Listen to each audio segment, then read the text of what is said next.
Un déluge de coups jusqu'à la mort d'un innocent. Voilà la scène qui s'est déroulée le 5 juillet dernier dans le centre de Paris et qui a conduit à la mort de Loïc, un jeune homme de 23 ans. Ce soir-là, il croise la route d'une quinzaine de jeunes hommes originaires du 19e arrondissement qui le passent à tabac. C'est un jeune homme sans histoire. Et ce qui est encore plus triste, c'est un jeune homme sans abri. Loïc, il n'avait pas de toit. Loïc vivait dans un parking. C'est un innocent. Ça peut être vous comme moi. À l'origine de ces violences, de vieilles rivalités entre bandes qui pèsent sur les habitants du quartier. C'est pas que la famille de Loïc qui est détruite, c'est vraiment la vie d'un quartier.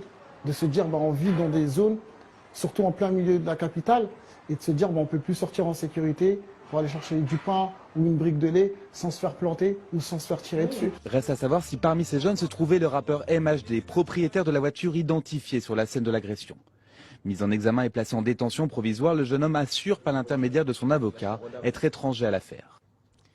Monsieur Sylla conteste toute implication dans cette rixe, sa présence sur le lieu des faits n'étant pas avérée. Si l'enquête doit encore lever plusieurs zones d'ombre, certains habitants avouent être dépassés par cette banalisation de la violence. Plus jeune, on l'a fait nous aussi.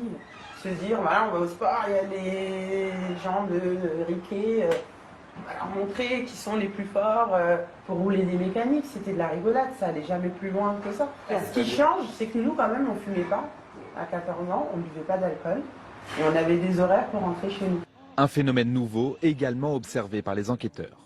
Il y a eu un cap qui a été franchi effectivement depuis à peu près 2 ans, notamment dans la capitale. Le but, c'est clairement d'infliger des blessures graves ou bien la mort. On a vu parfois 10-15 personnes sur une personne à terre qui est quasiment achevée. Et c'est ça qui est particulièrement choquant, notamment quand il y a des vidéos qui circulent. Placé en détention provisoire, MHD devrait formuler une demande de remise en liberté d'ici 1 mois. Il encourt jusqu'à 30 ans de prison. MHD a inventé l'afro-trap, a connu une ascension fulgurante, mais le chanteur est actuellement derrière les barreaux, mis en examen pour homicide volontaire, accusé d'avoir participé à une rixe entre bandes rivales à Paris qui a conduit à la mort d'un jeune homme en juillet dernier. Il clame son innocence.